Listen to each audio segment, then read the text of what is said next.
muito bom dia a todos. Estamos aqui hoje com a esperada e festejada doutora Renata Vilela Multedo, que teve um problema de saúde, não pôde dar a segunda aula do nosso curso de temas atuais de direito de família, mas hoje ela está aqui conosco totalmente recuperada para falar sobre justamente que é o tema do livro, da sua monografia esgotada, Liberdade e Família, que, na verdade, ela trata dos limites do Estado na liberdade individual das famílias e do cidadão. A doutora Renata Multedo, ela é professora titular de Direito Civil do grupo IBMEC e dos cursos de pós-graduação da PUC do Rio de Janeiro. Ela é doutora e mestre em Direito Civil pela Universidade do Estado do Rio de Janeiro, a UERJ, e também é advogada militante e mediadora de conflitos. Doutora Renata, é um imenso prazer ter a senhora aqui conosco. Eu aguardava realmente com muita ansiedade a sua palestra, a sua vinda aqui no curso. Estou muito feliz que a senhora tenha conseguido estar aqui conosco e é com muito prazer que eu lhe passo a palavra. Estou realmente curioso para ouvi-la. Muito obrigado. Doutor Lapage. É um prazer imenso estar aqui. Peço desculpas por esse imprevisto de saúde, mas estou aqui firme e forte, muito honrada, muito feliz de estar passando essa manhã aí, começando a semana com vocês. E já de antemão, queria falar que acho que isso aqui vai ser muito mais um bate-papo, é uma troca do que uma aula propriamente dita. Vou gostar muito de ouvir, é um tema que me é muito caro, é o tema da minha tese de doutorado, e eu gosto sempre de ouvir muito as pessoas, com todas as críticas e os problemas, né, que o tema realmente evoca. Então, Raquel, estou tentando aparecer aqui, mas você ainda não me permitiu compartilhar. Permitiu? Sim, doutora. Não está aparecendo aquela tarjazinha agora, não.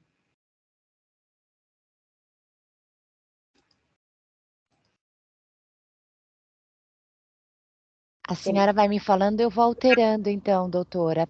Eu vou tentar compartilhar novamente. Tá bom, tá ótimo. A gente já pode começar aqui, independente dos slides, né? Os slides são mais para vocês terem um material e acaba que é um recurso que hoje em dia todo mundo se acostumou, mas eu sou da época que a gente não tinha slide, era quadro negro na mão mesmo, e muitas vezes as aulas eram faladas, né? Não era sequer compartilhado, tinha uma leitura prévia.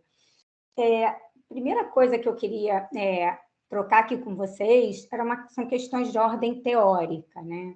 A gente sabe que essa questão entre liberdade e família não é um dilema recente, é um dilema que a gente vem enfrentando, ou sempre enfrentou, aí desde a Constituição de 88, digamos, pensar nesse assunto, né? Quando justamente a disciplina do direito de família veio para a nossa Constituição, ali tratando de entidades familiares, de um rol de entidades, relações conjugais, relações parentais, a prioridade, né, da dignidade, o novo conceito de família, né, uma família que passa a ser merecedora de tutela somente enquanto permite, né, e promove a dignidade dos seus membros.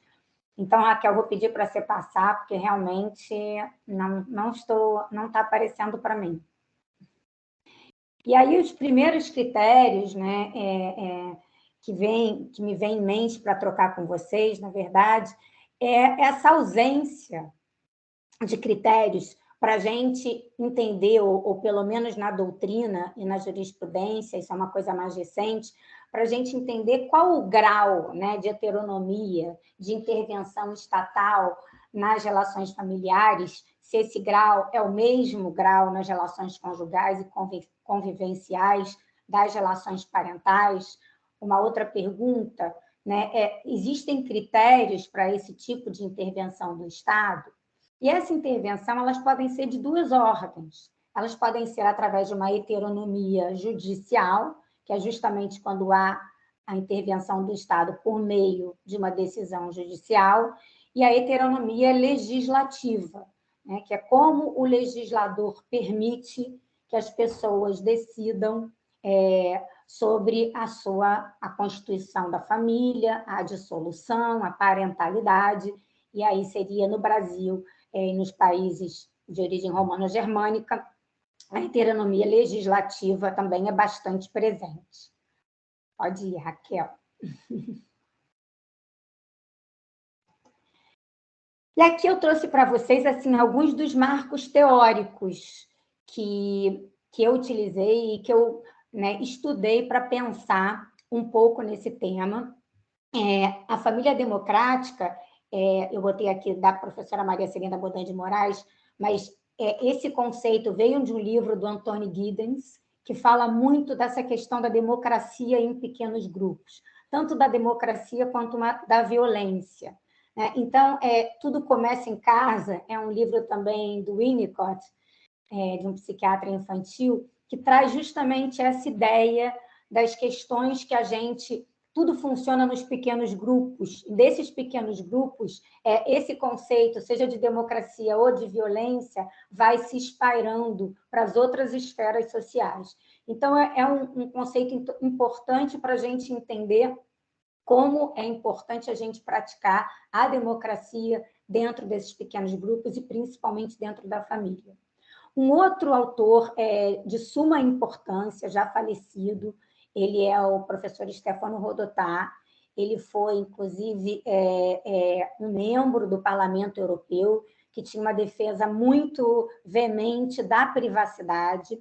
E o último livro dele, antes dele falecer, foi um livro sobre direito de família. Ele até então não tinha escrito sobre direito de família, isso é um livro chamado Diritto d'Amore. E nesse livro, ele fala desses espaços de não regulamentação, dizendo que não significa que esses espaços sejam os espaços de não direito, mas justamente que as constituições, elas defendem espaços que estão tutelados pelo direito, mas são espaços tutelados no sentido de não ingerência do Estado nesses espaços. Espaços de promoção, de escolhas e de privacidade das pessoas humanas. Então, esse foi um trabalho ao longo da vida do Rodotà, e um trabalho em que ele termina falando por que ele está falando desse trabalho na família, justamente porque a família seria, e não importa, né, a forma de família, dentro da concepção dele e da minha também, mas a família seria esse lugar onde a gente inicialmente exercita, né, a democracia e a nossa privacidade. E aí, privacidade, a gente vai falar um pouquinho do que ele chama de privacidade mais à frente. O terceiro livro que eu acho muito importante para a gente falar de intervenção estatal é um livro que se chama Nudge. É um livro que não ficou conhecido por conta do direito de família, é um livro muito interessante, e é um livro que trata de uma doutrina norte-americana chamada paternalismo libertário. A gente vai falar um pouquinho dessa doutrina. Paternalismo libertário já por si só parece uma contradição, mas a gente vai ver que não é, e a gente até no Brasil, a gente já tem algumas regras padrão, como eles chamam, que exercitam esse direcionamento para o bem-estar, mas, ao mesmo tempo, permitem uma liberdade de escolha. E eu acho que um último ponto muito relevante para os limites da intervenção estatal é a introdução da mediação e das práticas colaborativas no Brasil. A gente sabe que desde a Resolução 125 do CNJ, né, a gente foi instaurada no Brasil essa política pública de priorização e de resolução consensual, né, de utilização através de métodos adequados de resolução de conflitos. E mais ainda agora, né, com o Código de 2015, com a lei de mediação, a gente pode perceber como a promoção desses métodos e da construção do consenso dentro do direito de família tem sido priorizada. Vou trazer para vocês uma decisão que eu acho um leading case nesse assunto de intervenção do Estado nos pactos no direito de família, nos acordos do STJ, para a gente também falar um pouquinho aqui. Pode ir, Raquel. Então, falando um pouquinho do paternalismo libertário, é uma doutrina norte-americana que trata, são dois autores da Escola de Chicago, o Cass Sunstein e o Richard Thaler. O Thaler foi, inclusive, ganhador de um prêmio Nobel em 2018, salvo engano. E esses autores, eles tratam justamente, eles entendem que todas as instituições públicas e privadas, elas podem afetar o comportamento das pessoas, afetar para a promoção do bem-estar. Então, um exemplo muito típico que eles trazem é o exemplo da cantina de um colégio. Então, ele entende que, ao mesmo tempo que você pode incentivar as pessoas a escolherem uma opção que promova esse bem-estar, que dê uma segurança jurídica, é importante também que a gente respeite a liberdade de escolha dessas pessoas. Então, ao invés, por exemplo, da gente proibir os refrigerantes nas escolas, ele entende que as escolas, na cantina, deva ter, sim, refrigerantes, deva ter sorvetes, deva ter balas, mas a cantina tem que, na verdade, promover e mostrar ali os alimentos saudáveis, não incentivar que as pessoas bebam refrigerante, possam fazer palestras dentro dos colégios explicando quais seriam os danos da utilização de refrigerantes, por exemplo, de doces. Porém, ele entende que a gente não deva privar as pessoas, se quiserem experimentar ou consumir esse tipo de doce, mas a gente pode influenciar essas pessoas a tomarem decisões. Estou dando um exemplo bem bobo, porque a gente vai entender isso melhor no âmbito jurídico. Você passa para mim, Raquel? Então, o paternalismo libertário, ele é paternalista na medida em que tenta influenciar as pessoas a optarem por um arranjo que os interventores entendem ser a melhor opção do ponto de vista do bem-estar. Mas, ao mesmo tempo, é libertário porque concede a esses indivíduos a possibilidade de recusa ao arranjo, se assim desejarem. Passa para mim, Raquel. Então, vou dar um exemplo para vocês no direito de família, dessas regras padrão, que, na verdade, são regras que, se você não quiser tomar a decisão, o legislador entendeu que aquelas regras, elas, para quem não querem pensar no assunto, e dentro de uma maioria de uma sociedade, ela dá maior segurança jurídica e promove o bem-estar, mas também há uma possibilidade de não adesão dessas regras, que é o que eles chamam de opt-out, preservando a liberdade de escolha. Pode passar, Raquel. Então, por exemplo, no Brasil, a gente tem, no direito de família, duas regras muito interessantes nesse sentido, que é a regra do regime de bens, né? Se a gente não escolher o regime de bens, entende-se, pode ser que a sociedade está mudando, né? Que o regime supletivo, a regra padrão no Brasil é a comunhão parcial, como é até hoje, e a gente também tem uma regra padrão na guarda compartilhada, né? Desde a lei de 2008, que diz que, caso não haja acordo ou nenhum dos pais não estejam aptos para exercer o poder familiar, a autoridade parental, como nós gostamos mais de falar, o juiz vai sempre priorizar, né, a guarda compartilhada. Então, isso foi uma mudança importante, né, porque no Brasil a gente tinha a prevalência da guarda unilateral materna, enquanto hoje, né, a gente tem como regra padrão a guarda compartilhada, sendo as exceções quando houver um acordo. Então, eu estou ali tutelando a liberdade de escolha.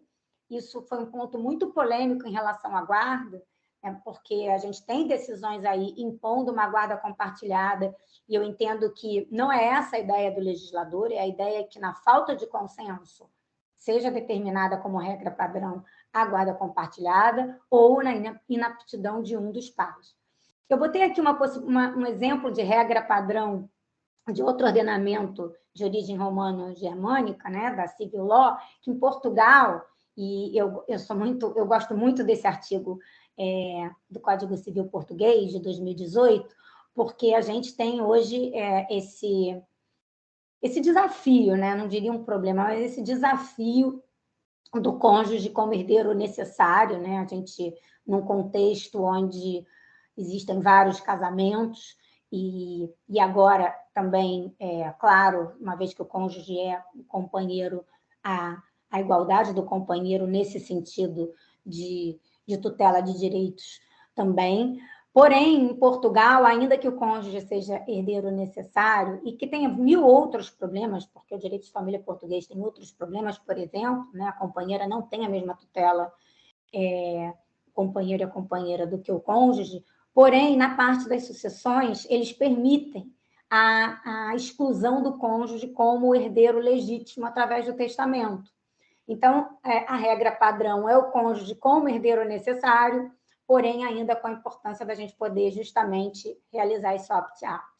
Então, assim, o que eu queria frisar em relação a essa doutrina é que nem sempre a liberdade de escolha deve prevalecer. A gente não pode fazer regra padrão para situações onde há vulneráveis, para a situação onde a gente precisa de uma ação afirmativa, para uma situação em que a gente tem ali algum direito colocado em risco. Então, não é qualquer hipótese. Nas leis protetivas, onde há situações de vulneráveis e agressão, como nos casos de violência, por exemplo, no âmbito da família, não há possibilidade de utilizar essa técnica legislativa. Pode passar. Bom, e o que significa, né, privacidade na família, privacidade hoje? E aí eu me socorro um pouco, de novo no Rodotá. Pode passar, Raquel.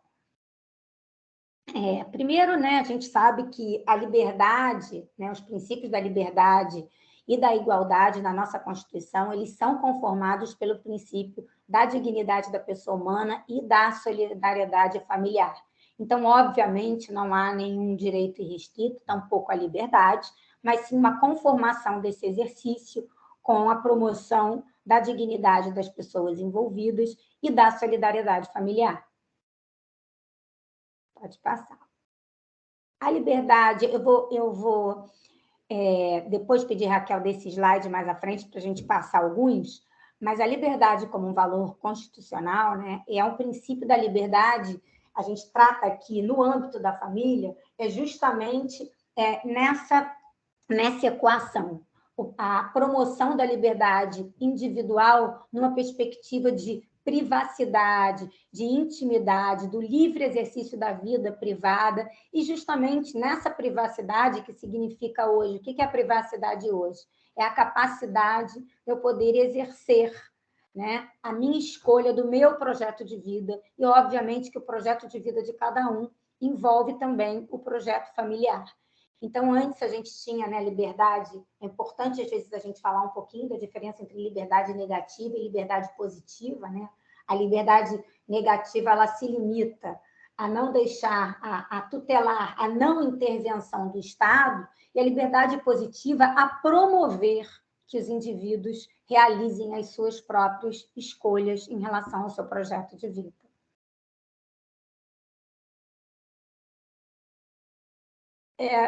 Já falamos um pouco, né? Então, aqui a solidariedade da família é justamente quem dá esse contraponto na liberdade, quem no plano da regulamentação se propõe a colocar a medida, né, dessa intervenção estatal, e a gente vai ver justamente esse contraponto quando a gente falar um pouquinho dos deveres conjugais. Pode passar, Raquel. Pode passar também, porque esse é um resumo. Também pode passar, já falei um pouquinho da heteronomia. Eu vou falar para vocês aqui, só um ponto que eu já tinha falado no início. Essa aula, normalmente, demora... é uma aula de 3 horas. Então, a gente está aqui, estou tentando reduzi-la, mas eu não quis reduzir os slides justamente para poder compartilhar com vocês depois desses slides, em alguns pontos que eu tiver reduzido aí a análise ou a discussão, que a gente tiver no final, vocês possam justamente poder consultar depois. Então, na heteronomia judicial, é muito interessante como ela foi importante no direito brasileiro para a promoção de direitos que não encontravam-se tutelados na nossa legislação. A gente sabe que isso aconteceu em relação à promoção da igualdade entre heterossexuais e homossexuais, em relação à possibilidade do divórcio direto, independentemente de se adentrar em qualquer questão de tempo ou de responsabilidade pela decisão do divórcio, transformando esse divórcio num direito potestativo, e uma série de demandas que não se encontravam, né, tuteladas pela lei. A gente encontra hoje, inclusive, né, a questão do reconhecimento da parentalidade socioafetiva e da parentalidade biológica e a multiparentalidade, obviamente, em situações excepcionais. Então, a heteronomia judicial no Brasil foi muito importante para a promoção de direitos. Raquel, consegui agora. Apareceu para mim poder compartilhar o slide. Então, vou continuar, tá bom? Ok, doutora. Obrigada. Queria trazer justamente algumas questões para a gente pensar, e só para suscitar aqui, questões que, quando eu, em 2016, né, quando eu defendi, 2015, quando eu defendi a minha tese, publiquei o livro, não havia decisão da multiparentalidade, não havia sucessão do cônjuge companheiro, as famílias simultâneas até hoje no direito brasileiro não merecem qualquer tutela, né, pela jurisprudência. A doutrina, muitas pessoas entendem que é uma questão... uma coisa não seria tutelar a possibilidade do casamento, outra coisa é você tutelar uma situação existencial, de fato, de duas famílias, que é, infelizmente, comum, ou felizmente comum no Brasil, mas digo infelizmente, na medida em que, muitas vezes, uma família não sabe da existência da outra, e aí tem uma série de questões para essa tutela, como questões de boa-fé, que daria aí uma outra aula para a gente discutir esse tema. Mas um tema que me é muito caro é a questão dos contratos existenciais e dos pactos em direito de família. Esse é um tema muito importante para a promoção das pessoas que compõem o núcleo familiar, para o exercício da autoridade parental, para as pessoas que querem justamente estabelecer um projeto de vida junto. E é o campo do direito de família que eu entendo que tem sido muito vasto e tem avançado progressivamente no Brasil, talvez também por essa política pública de promoção dos métodos adequados de resolução de conflitos, principalmente expressamente no 694 do CPC, no direito de família, e todo o CPC, né, todo o Código de Processo Civil de 2015 tem esse tom da importância da construção do consenso, mas acho que no direito de família, mais ainda. E isso também implica, né, porque o outro lado da moeda da liberdade é a responsabilidade. Então, a gente percebe que o Estado deixa de ser um pouco paternalista, fazendo com que esses pais passam também a assumir as suas responsabilidades e as decisões, né, na vida dos filhos, ou seja, o Estado teria uma intervenção nos momentos patológicos de violência, de vulneráveis, enfim, numa situação mais de UTI, e colocando mais os pais e os cônjuges e os companheiros para assumirem a sua responsabilidade nas suas escolhas. A gente tem aqui uma decisão muito interessante, muito citada no Rio de Janeiro, da então hoje desembargadora Andréa Pachá, mas ela era juíza da Vara de Petrópolis, quando um casal entrou na justiça discutindo a escola do filho. E ela disse que ela não ia decidir a escola do filho e que, se eles não conseguiam nem escolher a escola do filho no âmbito de um acordo que eles fizeram de guarda compartilhada, que ela ia pensar seriamente se ela ia avaliar a capacidade deles de exercerem autoridade parental. Enfim, ela acabou não decidindo, dizendo que ela não iria retirar esse poder da autoridade parental, e eles acabaram chegando a um acordo, foram encaminhados para a mediação. E nesse âmbito da mediação, que foi a única coisa que ela, na ocasião, deu como saída, acabou dando certo. Mas a gente tem um outro juiz aqui também, muito interessante, ele agora já está até aposentado, que ele quando foi também indagado num processo judicial a escolher a escola da criança, no caso, ele botou na decisão: a única escola que eu conheço é a minha. Portanto, a criança vai estudar na escola que eu estudei, já que os pais não têm capacidade de escolher a escola. E foi muito engraçada essa decisão também, porque mostra, né, como essa intervenção e como essa mentalidade que a gente tem de delegar tudo ao Poder Judiciário, ela muitas vezes tira a responsabilidade das pessoas. E isso também faz parte da cultura, a gente começar a mudar esse conceito de judiciário como única forma de resolução de conflito. Isso faz com que as pessoas passem também a terem que se auto-implicar, né? E muitas vezes a gente sabe que não é uma decisão judicial que vai resolver, né? A lide, ela põe fim à lide, mas ela não põe fim ao conflito. E muitas vezes a gente sabe também, né, que não tem como o Estado ir tutelar se de fato essa decisão está sendo cumprida. Então, é muito importante que as decisões que precisam da pessoa, né, é indispensável que a pessoa esteja comprometida com a executoriedade, seja da decisão, seja daquele acordo, que elas se responsabilizem por isso. E quando há um acordo onde há vontade de ambos, um acordo onde ambos possam conviver, é muito mais fácil que essa decisão seja cumprida. Aqui no Rio de Janeiro, desculpa eu estar dando os exemplos no Rio de Janeiro, mas é o tribunal que eu atuo, aqui no Rio de Janeiro, uma outra decisão interessante que acabou saindo da prática eram decisões que fixavam multas coercitivas para pais que não conviviam com os filhos. E o que aconteceu em muitos casos, depois de uma pesquisa que foi feita um ano depois, foi pais que passaram a pagar a multa e não passaram a conviver necessariamente com os filhos, porque eles tinham uma opção de não conviver. Eu digo muitas vezes que a suspensão ou a perda do poder familiar pode ser um prêmio, né, para o pai que não... Estou falando pai aqui, lato sensu, mas é pai ou mãe que não querem, que não cumprem com o seu dever, né, moral de exercer a parentalidade. Deixa eu passar aqui, esqueci que sou eu, gente. Aqui são só as decisões que trataram desse tema.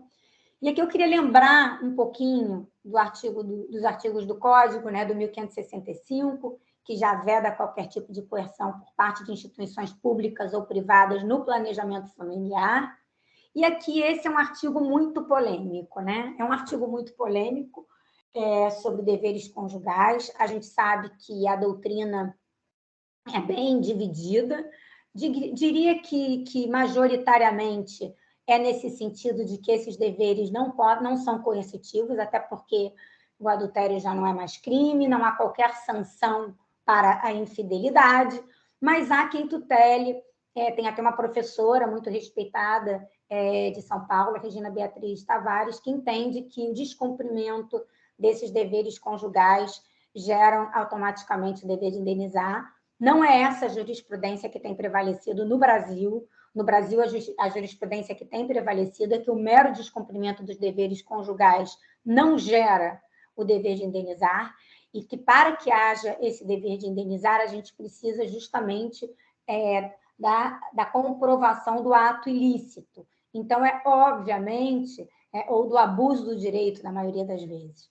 Então, o que tem sido muito comum nas decisões brasileiras agora, principalmente diante da tecnologia, é quando, por exemplo, essa infidelidade ela é promovida através ou ela é publicizada através da internet, através de grupos de WhatsApp, através de publicações, e isso coloca a outra pessoa numa situação vexatória. Então, vejam que a indenização ela não é pelo descumprimento do dever da fidelidade recíproca por si só, mas justamente em razão da extensão do dano, da extensão do dano que essa infidelidade pode ter gerado, como, por exemplo, a exposição, a colocação numa situação vulnerável e vexatória daquele cônjuge que foi traído, ou às vezes mesmo, tem uma decisão muito interessante que chegou ao STJ, quando, na verdade, houve uma infidelidade e depois essa pessoa casada, ela não quis continuar, ela falou para o seu cônjuge da existência da infidelidade e da vontade de continuar. O cônjuge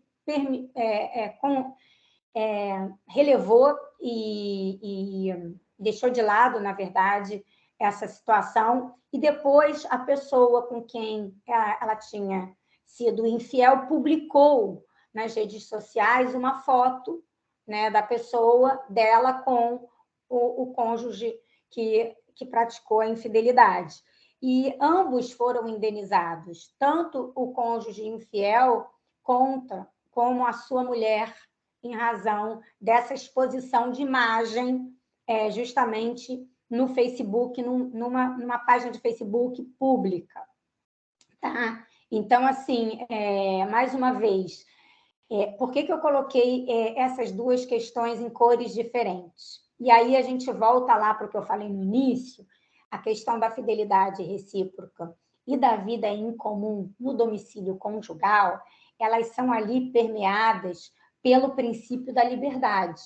Enquanto a mútua assistência, o sustento, guarda, educação dos filhos, respeito e consideração mútuos, eles são informados pelo princípio da solidariedade. Esse é um dos motivos que a doutrina entende que a fidelidade e a forma como você exerce essa conjugalidade, ela deve se prevalecer muito mais justamente num hard case, como a gente tem que se sopesar dois princípios, o princípio da liberdade e não o da solidariedade. Liberdade de escolha de como você quer ter essa relação. Enquanto que os deveres de mútua assistência, sustento, guarda e educação dos filhos, respeito e consideração mútuos, o princípio que deve informar, né, esses deveres não são o da liberdade, mas o da solidariedade familiar. Daí porque, nesses casos de infidelidade no Brasil, na doutrina majoritária, são entendidos como casos em que não há, pelo simples fato de descumprimento, o dever de gerar qualquer tipo de indenização. Então, esse é um ponto muito interessante.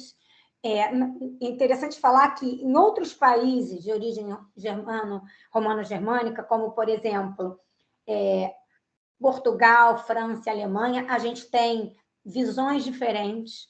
Enquanto Portugal entende, inclusive expressamente na lei, que há o dever de indenizar pelo descumprimento dos deveres conjugais, a França, por exemplo, e a Alemanha entendem que não há, porque isso estaria no âmbito justamente da privacidade de cada casal.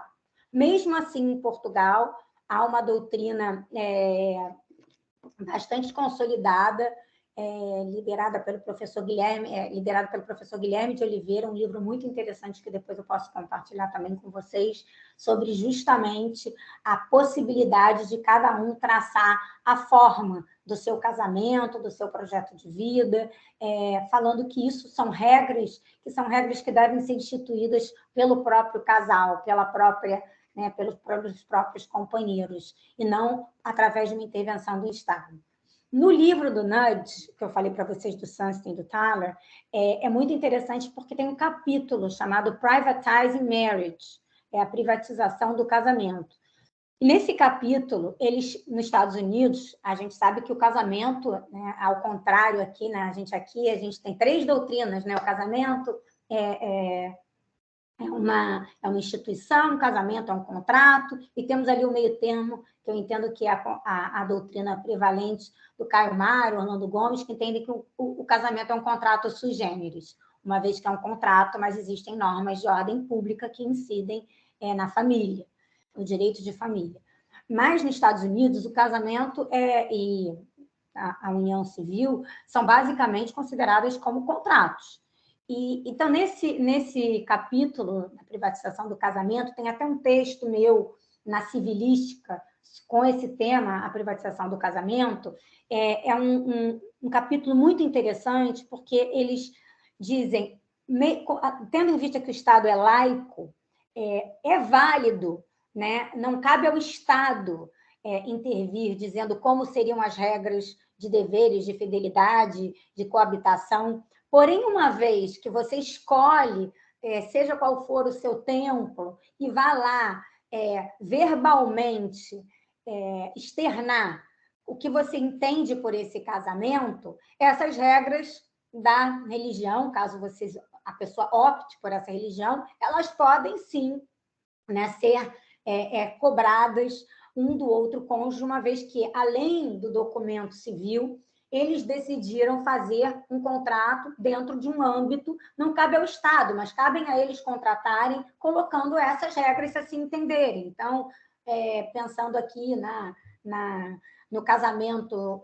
católico, eles podem decidir, sim, que nesse casamento seria impossível, não diria o divórcio, porque isso, sim, é uma regra de ordem pública, a possibilidade do divórcio, mas que nesse casamento vigora a fidelidade recíproca, a monogamia, assim como eles entendem que podem haver casamentos em que fixam uma relação aberta dentro do seu próprio contrato, bem como normas em relação à parentalidade, etc, etc. Isso é uma polêmica aqui no Brasil. Antes, eu vou pular um pouquinho aqui para falar para vocês das jornadas. Me perdi. Mas, enfim, nas jornadas de direito civil, existem dois... mais na frente. Existem dois enunciados muito importantes e que foram, na verdade... eu tirei... não, está aqui. Foram, na verdade, muito discutidos nas jornadas, e na 8ª jornada, principalmente, onde a gente ali era necessário já... Eu participo das jornadas de direito civil, para quem não sabe, são enunciados que são votados e que viram enunciados que têm um cunho muito mais de orientação da interpretação do Código Civil. Elas se iniciaram, promovidas pelo então ministro já falecido, muito querido, Rui Rosado de Aguiar, e é um momento onde juízes, advogados, professores, operadores do direito discutem sobre a interpretação do Código Civil em diversas comissões. Então, na Comissão de Direito de Família, não na 9ª, mas na 8ª jornada, 2018, salvo engano,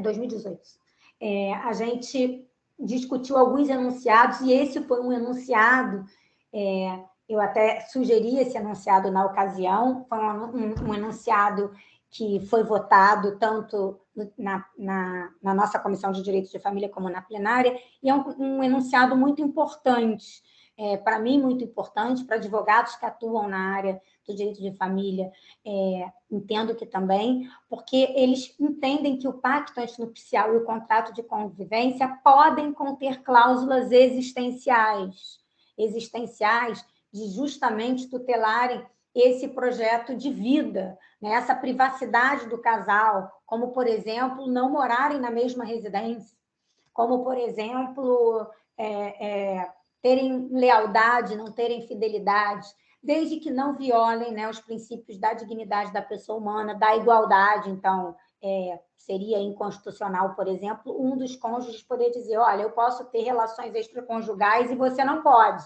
Mas poderia ambos os cônjuges entenderem que haveria uma lealdade, que poderiam até ter uma relação aberta. Poderiam não... Um cônjuge não pode dizer: eu vou sair de casa, mas poderiam combinar: vamos morar em casas separadas, vamos dormir em quartos separados, né? Na Europa isso é muito comum.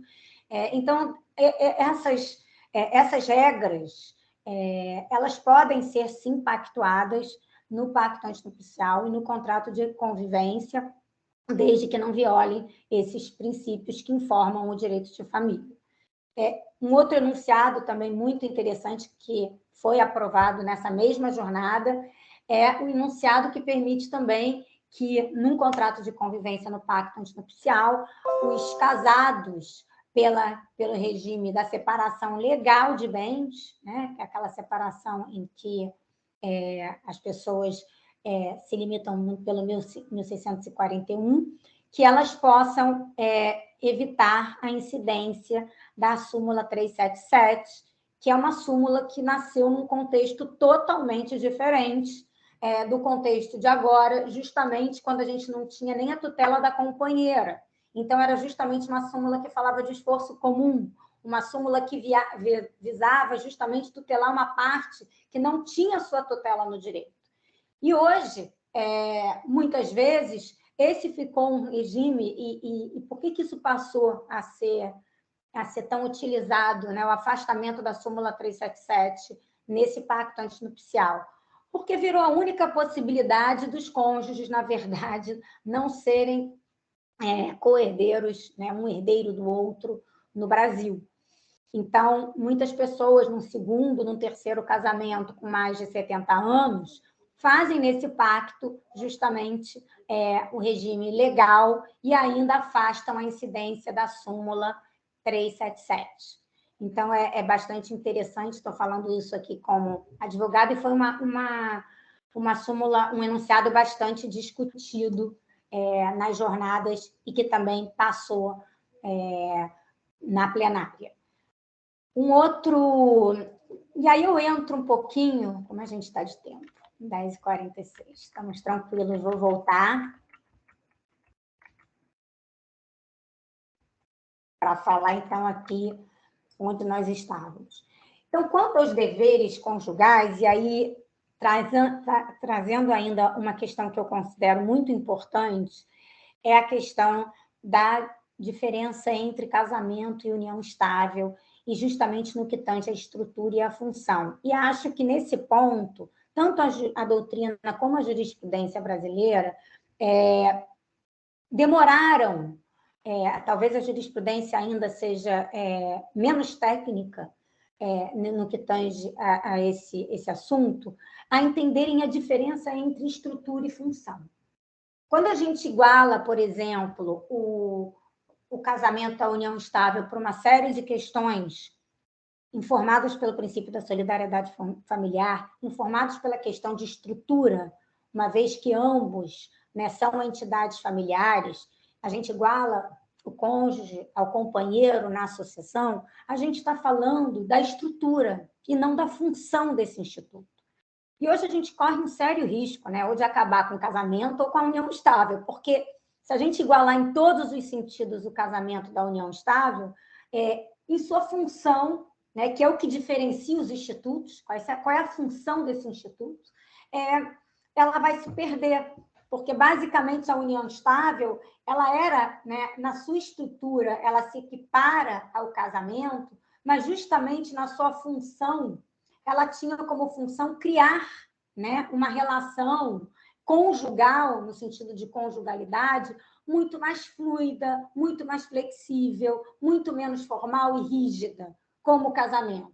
Então, era, de fato, uma opção em relação a uma função que aquela entidade familiar exerce.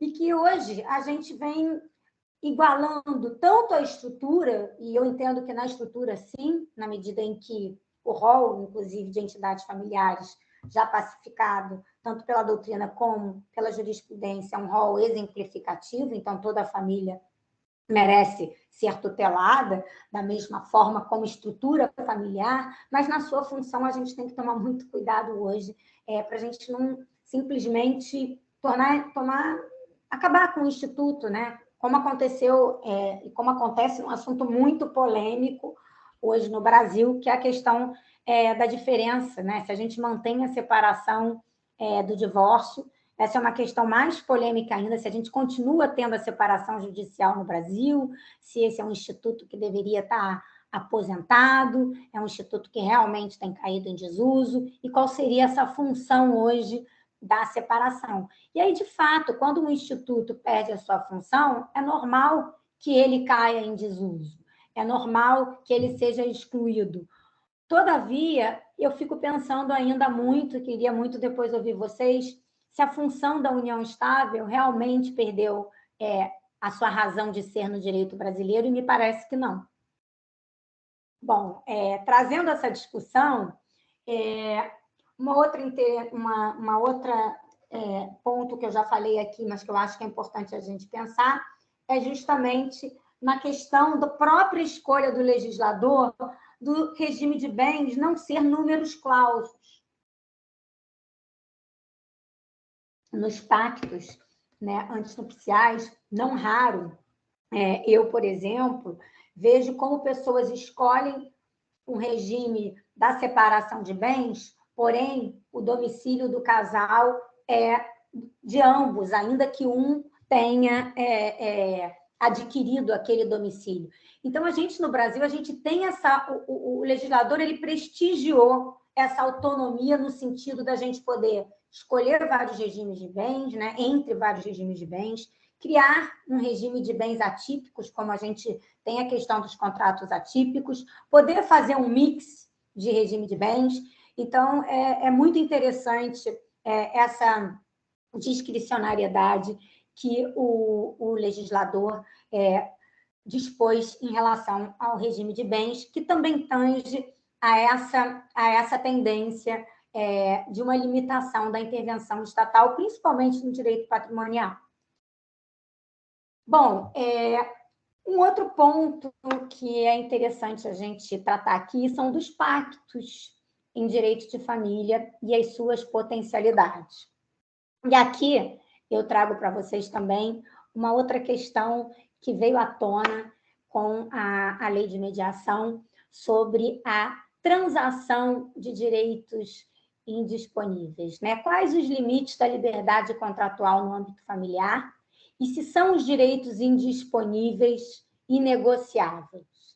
Então, um ponto que eu gosto muito de tratar é justamente esse dilema acerca de uma qualificação, né, de uma situação jurídica subjetiva como disponível e indisponível, bem como também na doutrina civilista, principalmente, a gente tem uma confusão em relação a direitos indisponíveis, disponíveis e indisponíveis passíveis de transação. Porque não raro, né, a gente tem essa marca da indisponibilidade como uma marca que tem se revelado, uma legítima opção para a intervenção estatal nas liberdades individuais. E a gente precisa entender que nem sempre o fato de um direito ser indisponível não significa que ele não é transacionável. A lei de mediação, ela veio trazendo, num artigo que eu vou falar um pouquinho para vocês mais à frente sobre isso, e veio sendo justamente privilegiada a transação de direitos indisponíveis no âmbito do direito de família, desde que, principalmente, envolvam crianças e adolescentes, desde que homologados pelo judiciário ou promovidos no âmbito de uma mediação ou de uma conciliação pública ou privada normalmente com um mediador e até na presença de advogados. Eu sou mediadora de conflitos também, mediadora de 2 câmaras privadas aqui no Rio de Janeiro, e eu acho que os advogados têm que ser muito bem-vindos e devem ser justamente convidados, né, com veemência pelo mediador para participarem de uma mediação familiar nessa tomada de decisão, para que seja uma tomada de decisão informada, madura, onde há justamente um advogado não como um representante, mas no sentido de ser um assessor, né, uma pessoa que vai assessorar o seu cliente naquelas escolhas, dando, possivelmente, muitas vezes, porque a gente sabe que o mediador pode não ser um advogado no Brasil, ser até um psicólogo ou qualquer outra carreira, né, e que tenha, na verdade, a formação de mediação, mas que numa escolha onde há ali a tutela jurídica do Estado, é importante, sim, que os mediandos tenham um conhecimento da lei e saibam quais são as escolhas e quais são as consequências dessas escolhas. Então, aqui falando desses novos desafios nos contratos, a gente podia pensar aqui em 2 momentos importantes. O momento de antes, né, da união, antes da conjugalidade, que é o momento em que as escolhas vão poder ser feitas através dos pactos antinupciais e dos contratos de convivência, e cada vez mais, eu digo isso também muito em função da mudança de mentalidade da cultura nos últimos anos. As pessoas têm pensado um pouco mais antes de casar, né, e não só, ou de se unir, e não só no momento pós-divórcio.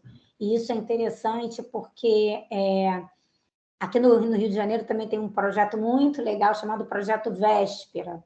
E esse projeto, ele é um projeto privado, mas é um projeto hoje que também vai a comunidades explicar o que é importante, né, você saber antes de começar um projeto de vida com alguém.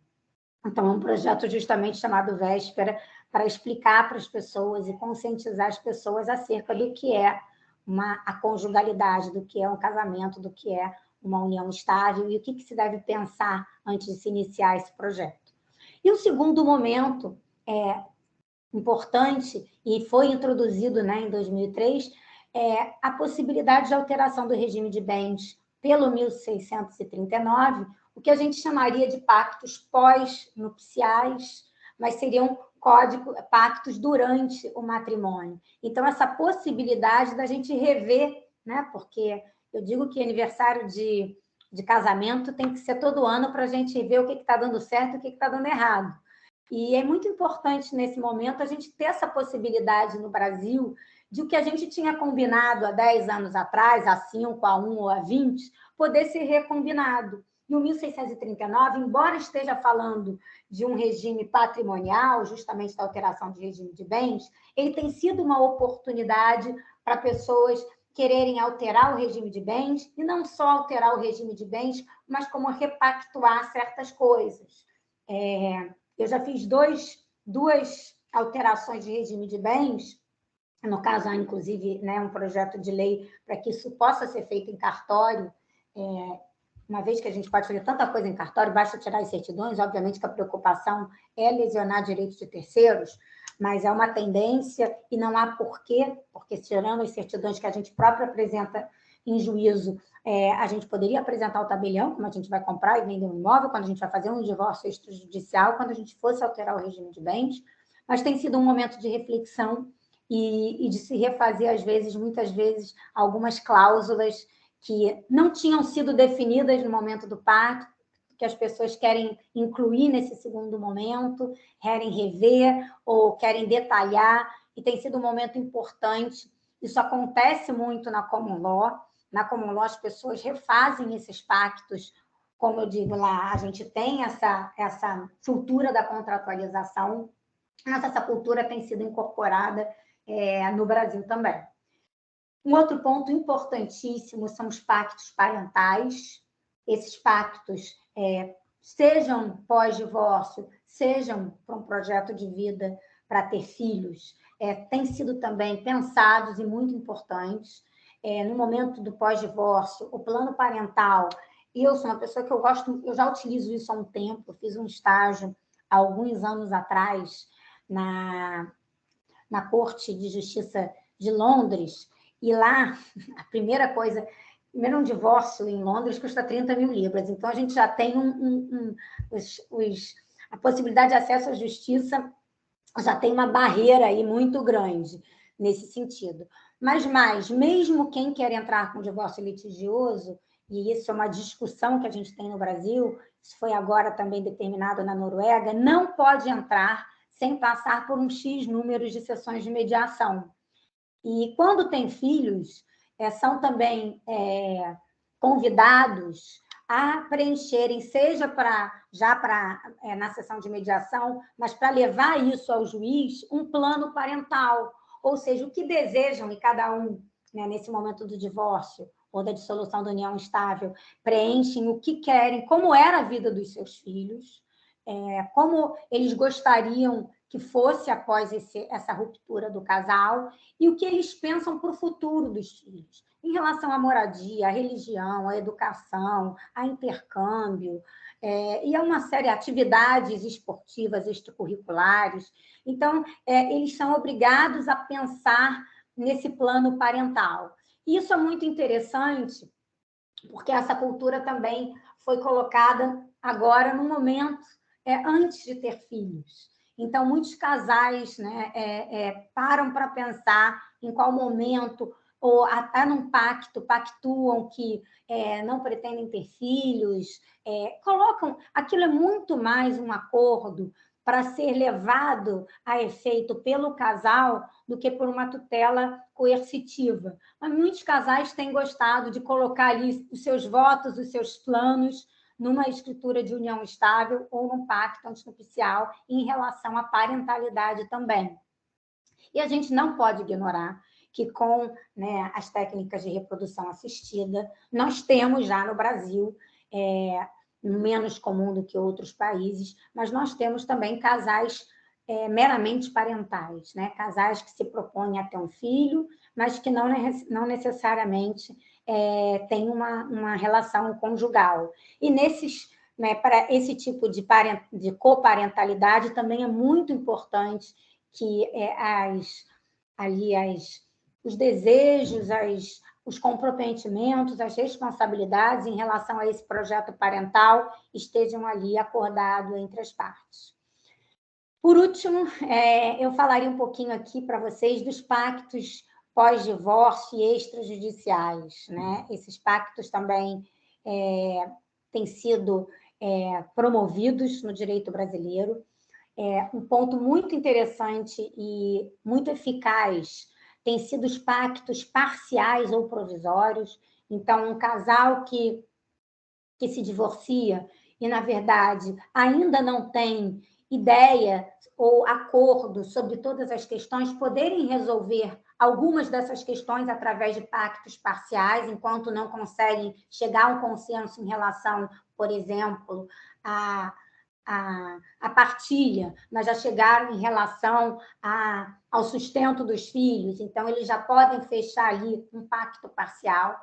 E em relação à convivência, à guarda e à convivência, os pactos provisórios, eles têm sido também de muita utilidade, porque ali você pode fazer um pacto para o exercício daquela forma de convivência por um tempo.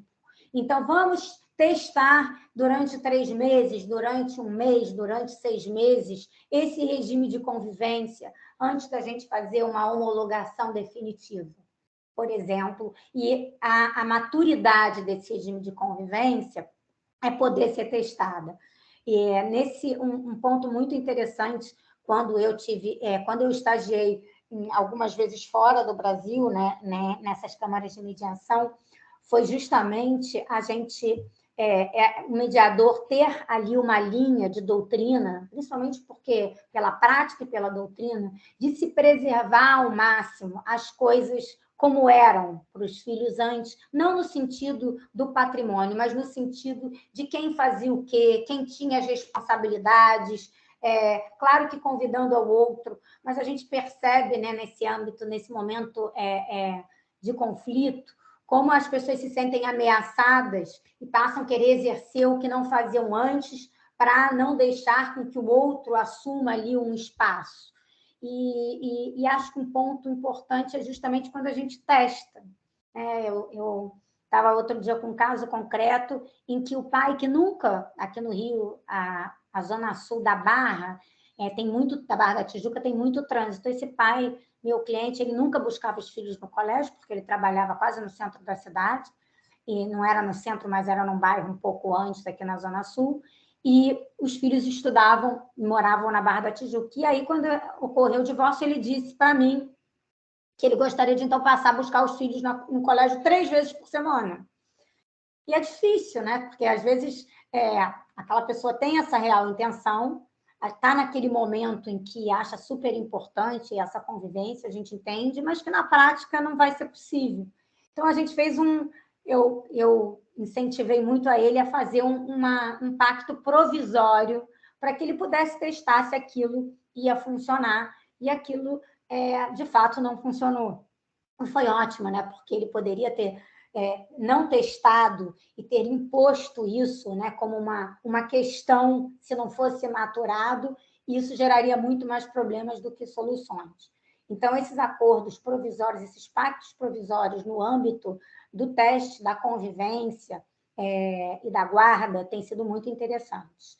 E a gente tem também aí os pactos processuais, né? Que a gente, em vez de estar falando aqui de autonomia privada, a gente está falando de autonomia da vontade, pela escolha do rito, pela suspensão do processo, ainda que a gente esteja no meio de um processo judicial, porque as partes perceberam que vale a pena tentar uma mediação, ainda que extrajudicial, tentar uma negociação, tentar ali uma construção de consenso de uma forma mais eficaz, com uma equipe, né, interdisciplinar, que o Código de Processo Civil prioriza, e pode, então, essas partes, os envolvidos, pactuarem em relação ao rito. Isso tem sido muito interessante. E eu gosto muito de fazer esse desenho dos novos pactos, para que a gente possa ver, primeiro, como o direito brasileiro está caminhando e se volta para esse exercício da autonomia com responsabilidade, e como a nossa própria legislação hoje vem propiciando e fomentando essa construção de consenso no âmbito do direito de família. Aqui eu coloquei algumas regras, né, as jornadas aqui que eu já falei para vocês, e queria falar um pouquinho também dos pactos de não litigância. A gente tem um projeto de lei que já passou numa das casas legislativas, que é um projeto de lei que torna reconhecida a advocacia colaborativa no Brasil e os pactos de não litigância como uma barreira de entrada para o judiciário, né? As práticas colaborativas, elas são um método interdisciplinar e extrajudicial e consensual de resolução dos conflitos familiares. Eles podem também ser utilizados, as práticas colaborativas e a advocacia colaborativa, em outros âmbitos, mas ela nasceu no direito de família. E o grande ponto alto, né, da advocacia colaborativa é a assinatura de um pacto de não litigância, onde todos os envolvidos, inclusive os profissionais que estão ali trabalhando nesse divórcio, eles pactuam a impossibilidade de qualquer medida adversarial por um prazo enquanto eles estão construindo o consenso. Então, no Brasil, esse pacto ele não é considerado pelo Poder Judiciário, ele pode até ser considerado assim. Tem casos aqui no Rio de Janeiro, por exemplo, em que os juízes levam em consideração, sim, a assinatura de um pacto de não litigância, mas não podem impossibilitar o acesso, digamos assim, à justiça, o direito de ação, né? Esse seria um ponto também muito difícil da gente, uma barreira que difícil de transpor, obviamente, está na Constituição, mas no sentido de que há uma quebra de confiança, há uma litigância de má-fé, há ali uma má-fé processual, na medida em que a pessoa está com o advogado tentando construir um acordo e, pelas costas, pegando informações, que a grande vantagem desse método também é a confidencialidade, é a transparência, é a boa-fé, é a possibilidade de, nesse pacto, se pactuar que nada que foi ali, em termos de documentos, ou colocado na mesa, seja levado, se não houver acordo, para a esfera judicial. E algumas pessoas têm, raramente, mas alguns advogados, ou muitas vezes o cliente, ele tem, paralelamente, consultado um advogado de consenso, um advogado de litígio, ao mesmo tempo, e usado informações que foram obtidas num âmbito de um contrato de confidencialidade, num pacto de não litigância, para utilizar no judiciário. Já tem 2 decisões aqui no Rio de Janeiro que consideraram litigância de má-fé, e bastante interessantes.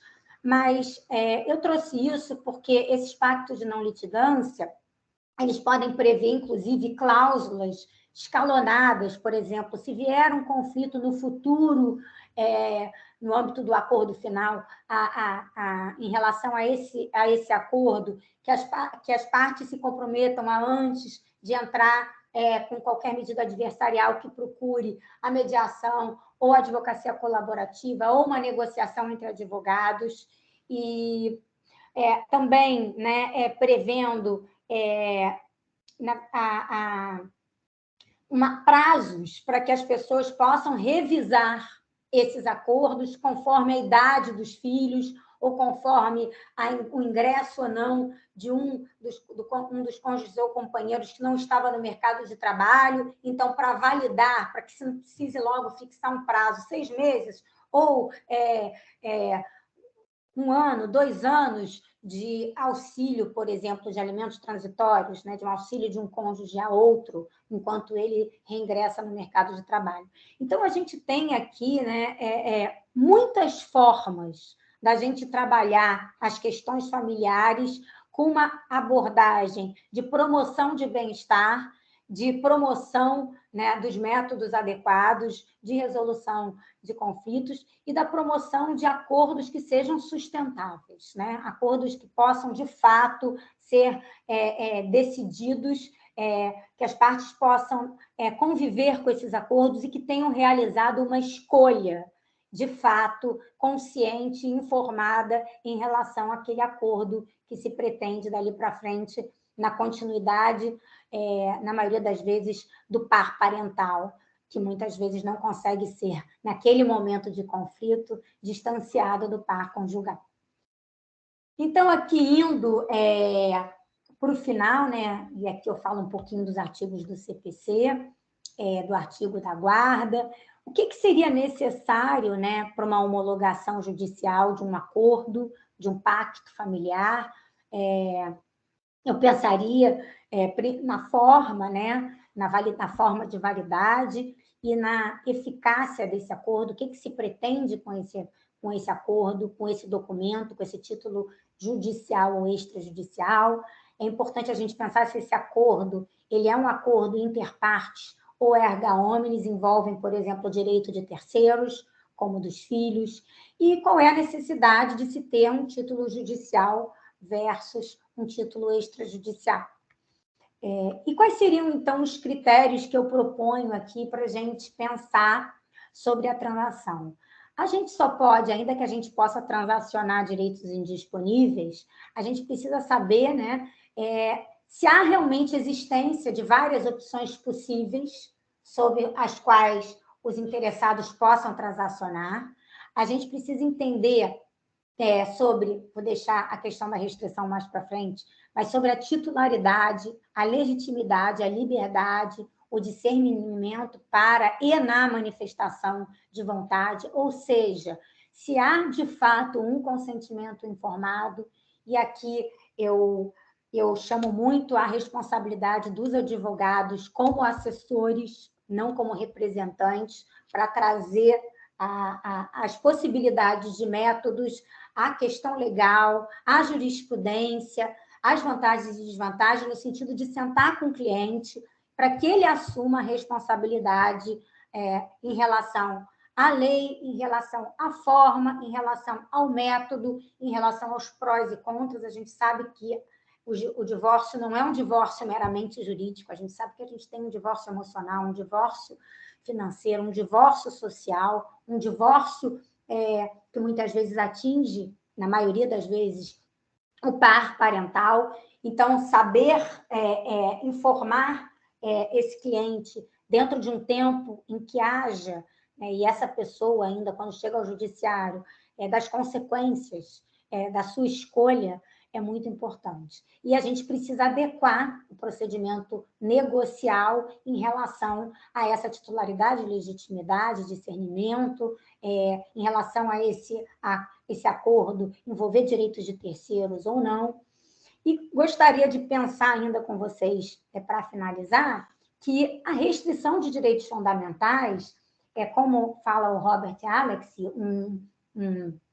um doutrinador muito interessante, professor da escola alemã sobre direitos fundamentais, ela é heterônoma, ou seja, essa restrição, ela é heterônoma no sentido em que há uma intervenção legal, há uma intervenção do direito, porém a sua disposição pelo seu titular, ela é autônoma. Então, é importante a gente entender que o fato de um direito ser indisponível não significa que ele é intransacionável. Ele é passível de transação, sim, e muitas vezes é tutelado pela doutrina dos direitos fundamentais.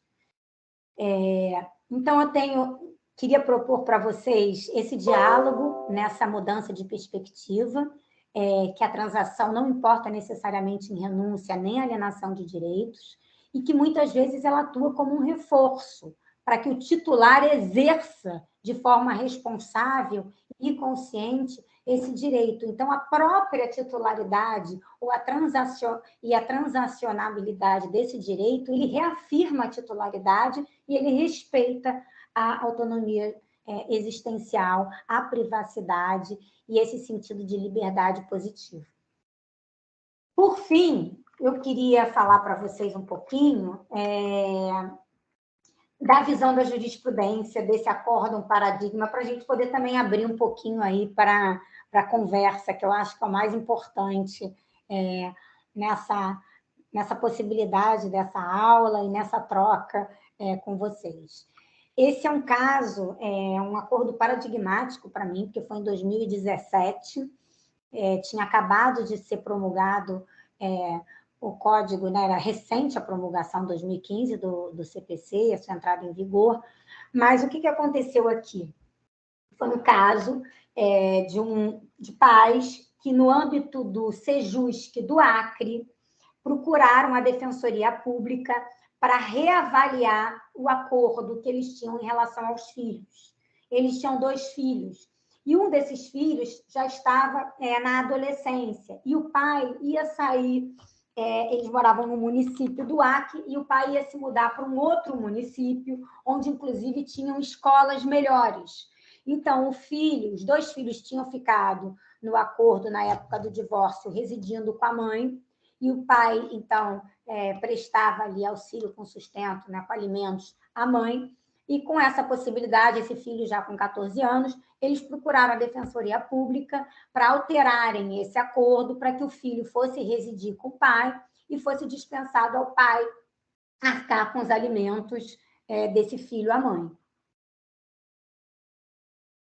Os alimentos para o filho, mas pagando na conta da mãe, porque ele ainda era menor.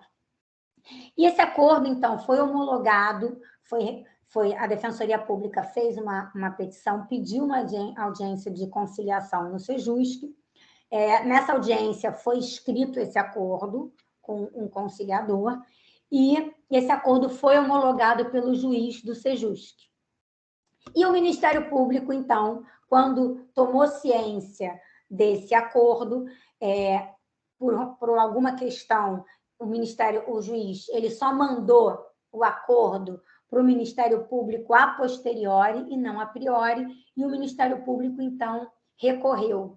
E esse recurso foi para o º grau, para o Tribunal de Justiça. O Tribunal de Justiça negou provimento ao recurso, e esse acordo conseguiu chegar esse recurso conseguiu chegar ao STJ.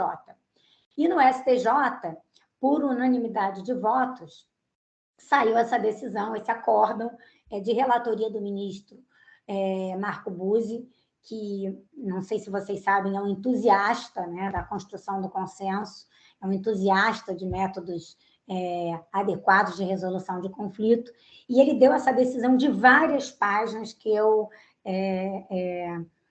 indico vivamente que vocês leiam ela completa, tratando justamente da autoridade parental e da priorização dos métodos consensuais.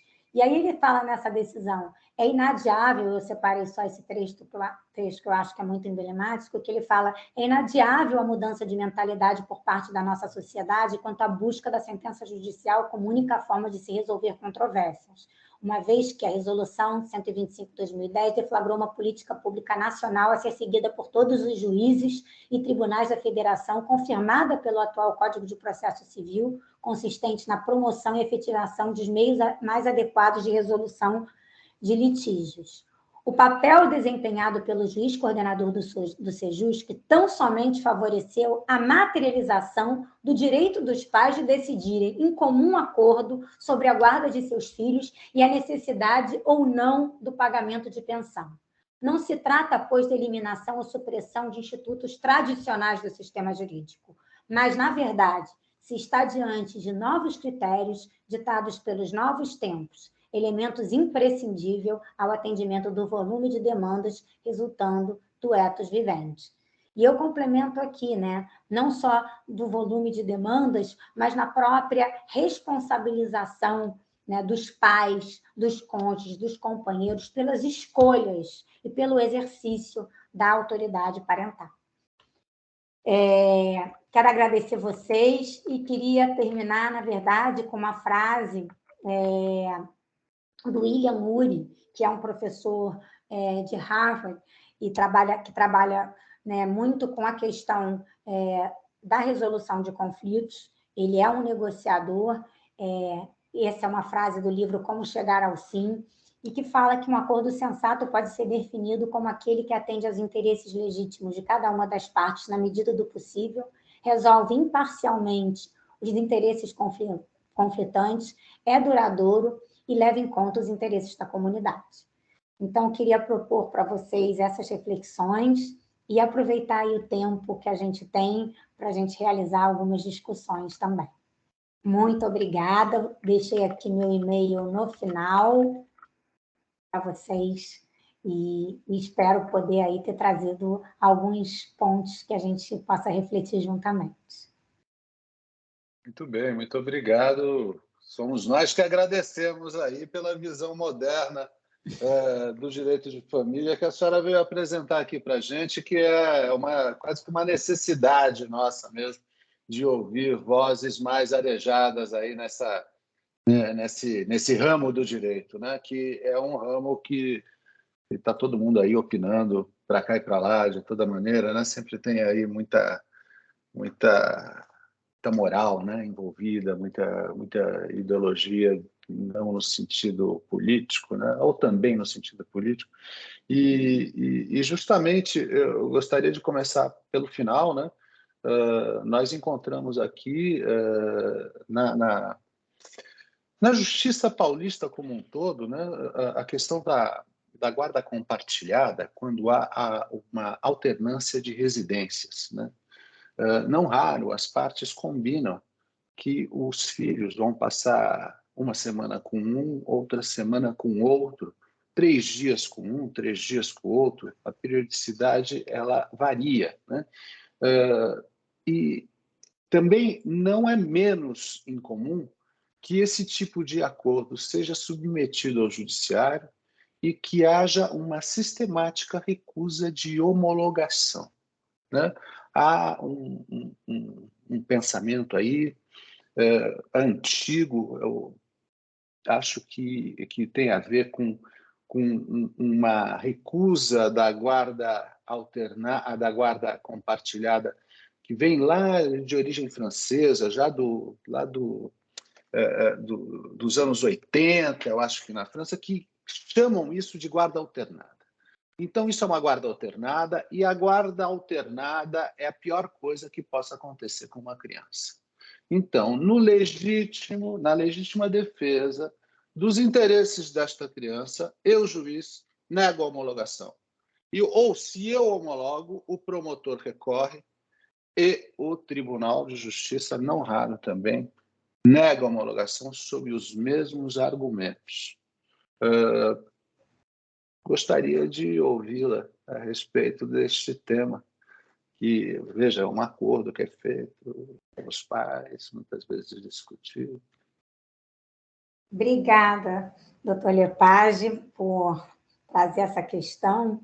Realmente, a penetração da cultura no direito sempre foi um problema, né? A gente ter aí a gente precisa ultrapassar certas barreiras culturais, econômicas, sociais, para que a gente possa fazer uma aplicação efetiva, e digo não só o judiciário, mas também os operadores do direito, porque eu acho que a responsabilidade é de todos nós.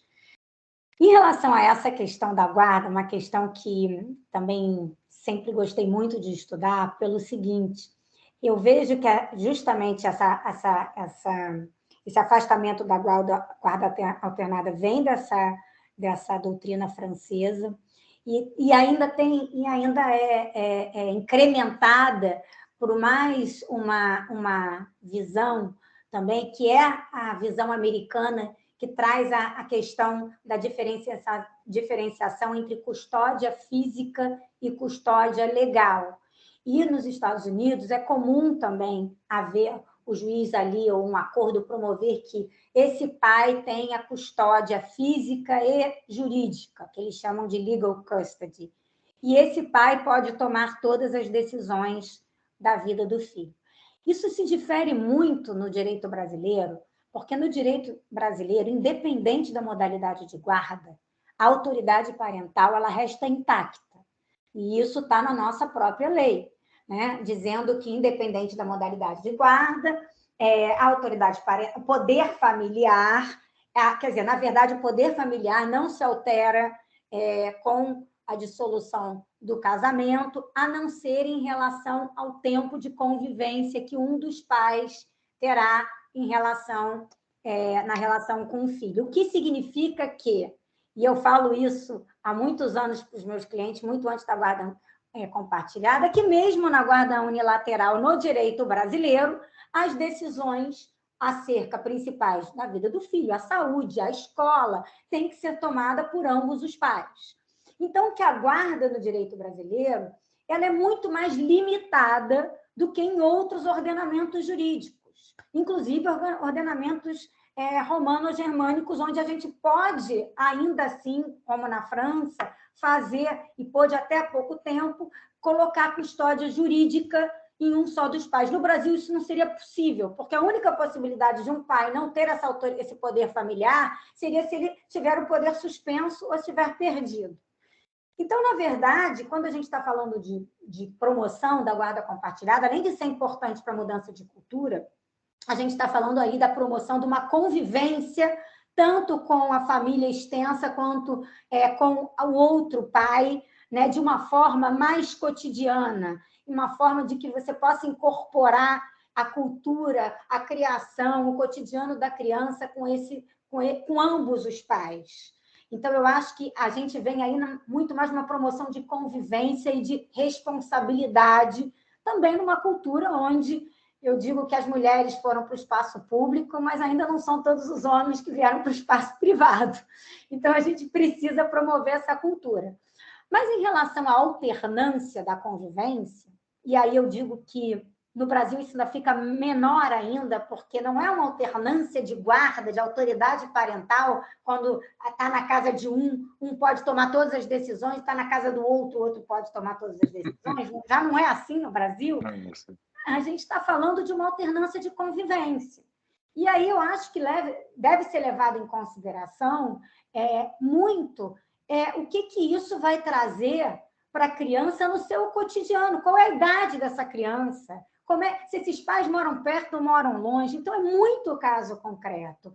Se essa criança, muitas vezes, estuda no meio do caminho e fica mais fácil, ou por um horário de trabalho dos pais, ou por uma questão de executar mesmo o dia a dia, para essa criança não é mais fácil ficar 3 dias e 3 dias, ou é 4 dias e 4 dias, ou é uma semana na casa de um e uma semana na casa de outro. Eu acho que não tem realmente essa regra.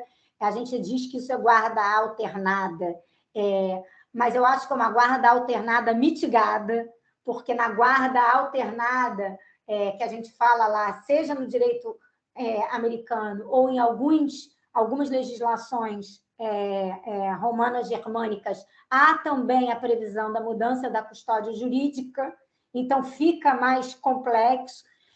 E a questão da residência única, que é muito cultural, e que eu acho que é muito importante a gente ter essa mudança de cultura, de não importa até se a guarda unilateral, é importante que essa criança entenda que, de fato, ela tem 2 casas onde ela tem legitimidade de pertencer, né? 2 famílias, novos núcleos. Tem um livro maravilhoso que eu tenho no meu escritório, pilhas dele, e que eu dou para os pais e, às vezes, para ler com os filhos, que se chama Lá e Aqui. É um livro muito interessante, recomendo também, é um livro infantil, mas é um livro de uma felicidade, que é justamente falando dessa importância dessa criança entender esses 2 núcleos familiares, né, digamos assim. Isso não impede que a gente fixe uma residência para fins de correspondência, para fins de declaração de imposto de renda, mas que isso não seja levado para esse cônjuge para dizer, olha, essa é a sua casa, outra casa é a casa do seu pai. para que isso não seja mais levantado como mais uma, né, um bastão aí de batalha e de afastamento ou até de alienação, né, de um pai em relação ao outro, sem querer banalizar a alienação parental aqui, porque também esse é um outro problema, mas que a gente possa... Eu acho que a guarda compartilhada ela acaba sendo o outro lado da moeda, né? Ela evita também, muitas vezes, essa convivência compartilhada, que um cônjuge possa assumir esse papel de que eu faço, eu decido, eu aconteço, muito mais por bradar isso do que de tirar a legitimidade do outro, de exercer a sua autoridade parental, de intimidar o outro. Então, a gente promover essa convivência e lembrar, né? Eu lembro ao meu cliente, você tem a guarda unilateral ou você tem mais tempo, isso não significa que as decisões não possam, não tenham que ser conjuntas.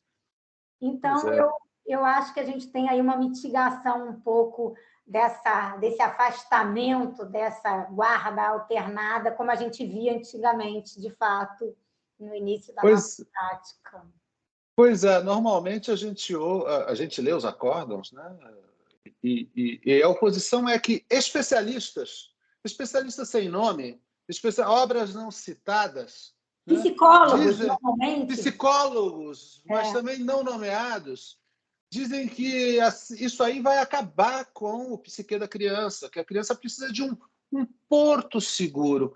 E a partir desta mentalidade, no meu modo de ver, existe uma indevida intervenção do Estado, não através da lei, mas do Estado juiz, na liberdade de contratar das pessoas e de decidir, né? Mais do que isso, de decidir a respeito do modo como vão criar os filhos, né?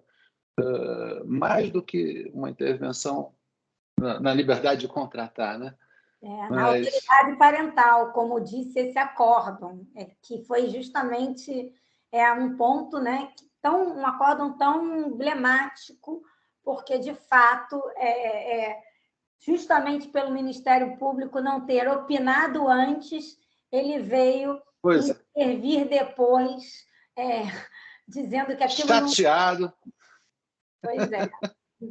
E o que eu penso também a gente tem que ventilar com novas doutrinas. Eu tento também trazer, e eu acho que isso é um ponto de mudança de cultura também para o advogado, explicar como é que aquele acordo foi concebido. Eu vejo que quando eu explico para o juiz como aquele acordo foi concebido, que método que a gente utilizou, por que das escolhas dos pais, a gente ali também dá um conhecimento do caso concreto para que o juiz e o próprio Ministério Público se sintam confortados no sentido de que nós estamos ali sabendo que esse foi um acordo pensado, concebido, sofrido, e assim se chegou a esse acordo. Então, é muito importante. Mas eu não deixo de colocar a minha decisãozinha do a mudança de cultura. Claro, é bom. E aqui o pessoal está aqui, a Alessandra Brito Vieira, está dizendo que, por coincidência, a filha trouxe esse livro, justamente o Laicá, de Carolina Moreira, trouxe esse livro no final de semana para um projeto de leitura da sua escola. Cada criança leva um livro, é feito um rodízio e tal, e ela achou o livro maravilhoso e agradece muito pela palestra, como muitos aqui, a doutora Denise Qualia Farias, juíza, também agradece muito, a doutora Alessandra Brito Vieira, muitos elogios aqui nós podemos constatar, e aqui eu gostaria de fazer uma pergunta que é do doutor Maurício Fossi, que é juiz de família também. Ele elogia, diz que a palestra é excelente, parabéns pelo seu vasto conhecimento prático nessa área de família, e ele gostaria de ouvir a sua opinião sobre a efetividade de ações de cumprimento de sentença, onde as mães pretendem que o pai cumpra as visitas aos filhos fixadas em sentença. Há interesse processual para tanto obrigar o pai a abrir essas visitas ou seria uma obrigação de ordem moral? O meio adequado é mesmo o cumprimento de sentença ou algum provimento indenizatório? É um caso difícil. Eu falei aqui da nossa... A gente fez uma pesquisa, eu trabalho muito aqui também, participei aqui de um grupo de estudos do Tribunal de Justiça do Rio de Janeiro, feito pelo Sejusc, e a gente percebeu aí várias repetições, tanto falei para vocês que foi afastada a possibilidade de multa, como uma forma coercitiva da convivência normalmente paterna, pela sua, na verdade, falta de efetivação. E um ponto que a gente vem pensado mesmo é uma oportunidade, quando há esse cumprimento de sentença, fico na dúvida se deveria ser cumprimento de sentença, porque eu não sei o que cabe mais ao Estado fazer, porque se a própria multa tem sido ineficaz, vou chegar lá no abandono moral, mas pensando aqui num pai ainda que conviva, pague, né, contribua para o sustento, mas que conviva muito pouco e não tenha nenhuma responsabilidade, como é que o Estado vai intervir e fazer com que ele cumpra essa sentença, uma vez que, na experiência que a gente pesquisou aqui no Rio, a multa tinha promovido exatamente o contrário. O pai pagar e achar que estava liberado, então, já que ele estava pagando. Eu acho que é uma oportunidade para encaminhar. Claro que a mediação só funciona se as partes assim quiserem, mas um convite para pelo menos uma sessão de mediação ou para a oficina de parentalidade, eu acho que tem sido muito positivo. Eu fui com um cliente que tinha alguns anos que não convivia com esse filho. Eu fui advogada, ele sofreu um cumprimento de sentença e depois uma ação de responsabilidade civil por abandono moral. Tinha mais de 7 anos que ele não via esse filho. Ele foi morar fora do Brasil, se casou e continuava pagando, mas sequer viu esse filho. E foi uma oportunidade. E também eu falo isso, né? Como é importante, isso não é só pelo judiciário, é por nós, advogados, também, incentivarmos o nosso cliente a ouvir, a ir para essa sessão, entender quais são as questões. Porque a gente sabe que, na prática, você vai dar uma multa, você vai obrigar, ou às vezes uma indenização, e isso não vai ser o suficiente. Claro que a indenização, em relação ao abandono moral, ainda que polêmica, ela se justifica. E aí não é por isso eu nem gosto da palavra abandono afetivo, porque a gente não está falando de afeto, a gente está falando de fato, como o doutor Maurício, salvo engano o nome dele, colocou, né? É um abandono, é um dever moral. De fato, se esse abandono moral gerou dano, e aí eu entendo que a responsabilidade não é objetiva, eu entendo que a gente está falando aqui de uma responsabilidade subjetiva, essa pessoa pode não ter tido nenhum dano, pode ter sido muito melhor esse abandono, esse sumiço desse pai, e ter sido substituído por um pai, né, que de fato tem exercido. Por isso que eu entendo que não é um dano in re ipsa. Eu entendo que o abandono moral não é um dano in re ipsa, é uma opinião minha, opinião de parte da doutrina. Eu entendo que pode haver um dano, mas que esse dano precisa ser, de fato, comprovado. O mero abandono moral não geraria uma responsabilidade objetiva. Aliás, eu acho que no âmbito da família não tem como a gente falar muito de responsabilidade objetiva. Então, eu penso ser possível, sim, uma indenização no caso concreto, mas penso que antes da gente chegar nesse estágio, se nós, operadores do direito, não temos aí uma função de trazer, né, até com uma equipe inter e multidisciplinar, essa pessoa para uma reflexão um pouco mais profunda e para um engajamento. Porque sem engajamento e responsabilidade, não tem decisão judicial que vá fazer com que, de fato, pode contribuir, sim, claro que uma decisão judicial vai contribuir e muito, mas para que ela se torne realmente efetiva, eu acho que a gente trazer essa pessoa para um âmbito de um pensamento, de uma construção ali de entendimento da situação pode contribuir conjuntamente com essa decisão.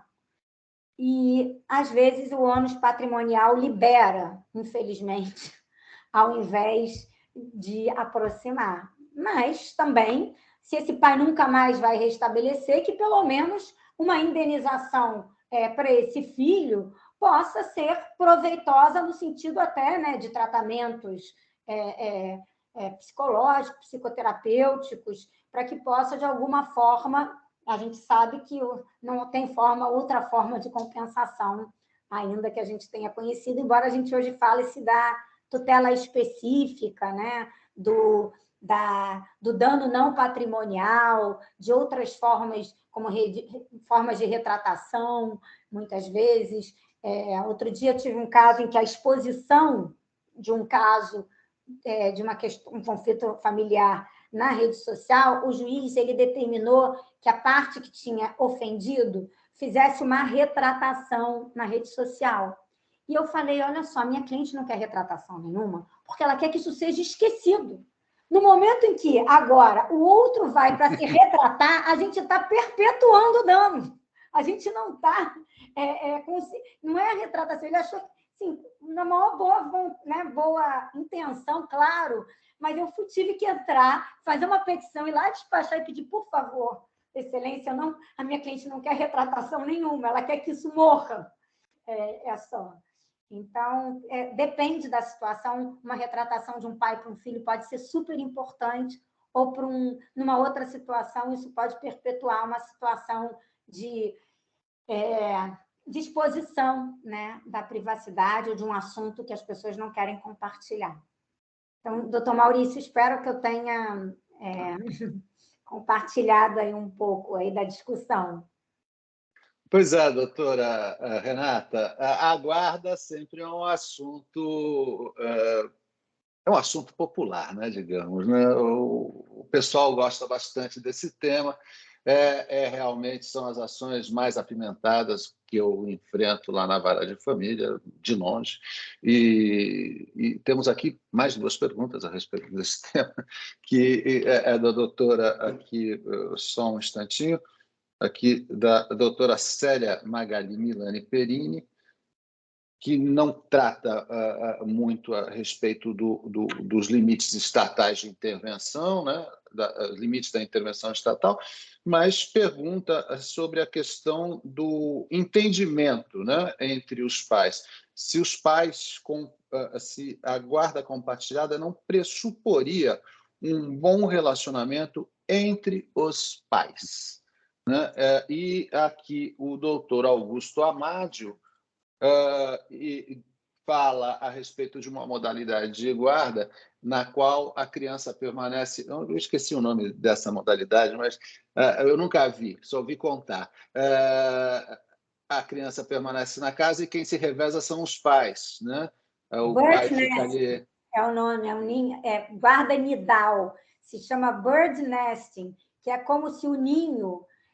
Isso. Eu vou falar um pouquinho sobre essa modalidade. E eles se revezam, e aqui a doutora Nelly Gamboa Machado está dizendo que ela conhece um caso no exterior em que os pais se revezam, uma mãe brasileira e um pai estrangeiro, a criança mora no exterior e eles ficam se revezando ali de 30 em 30 dias, alguma coisa do gênero.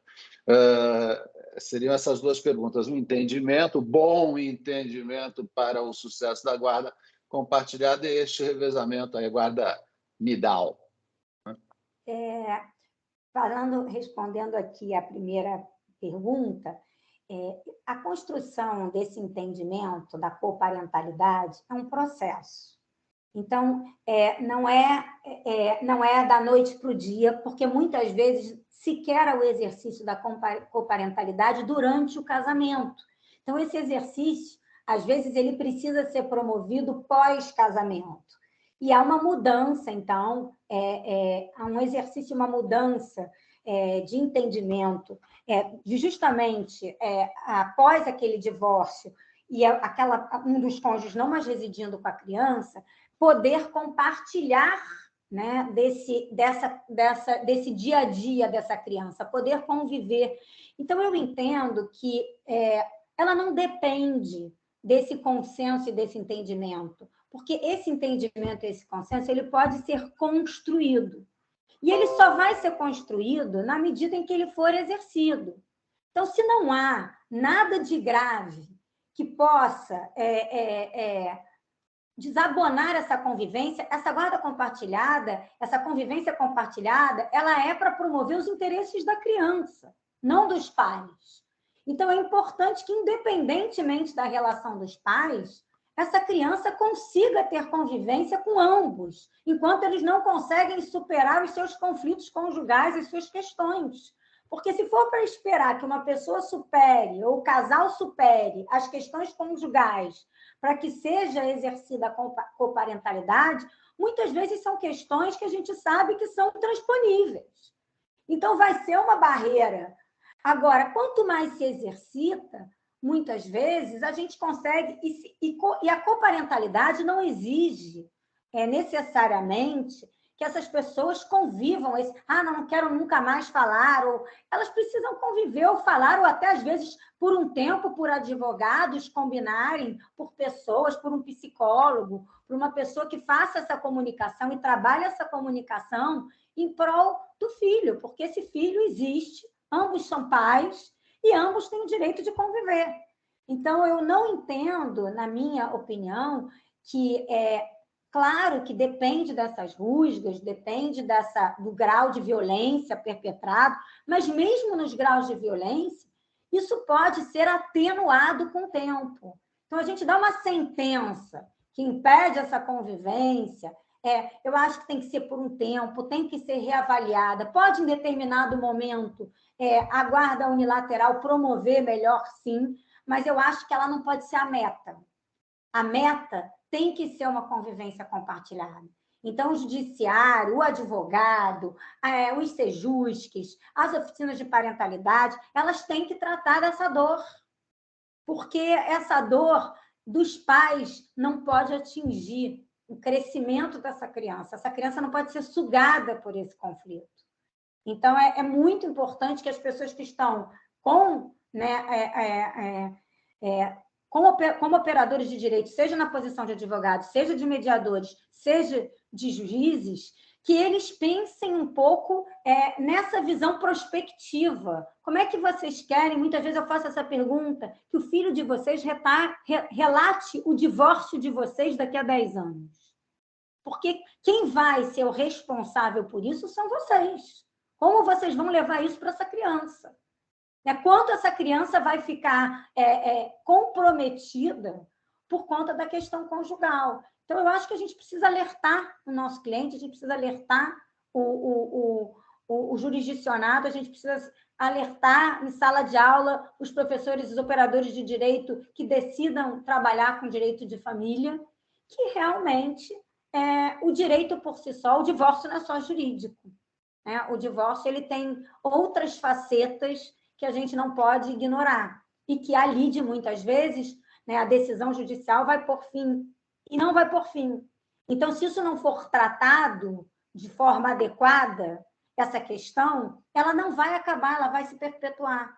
Então, hoje a gente tem essa conscientização, e nós, que atuamos com direito de família, com direito das sucessões, com empresas familiares, eu atuo nessas 3 áreas, é muito importante a gente ter um olhar não só jurídico da questão, mas um olhar do sustento, um olhar...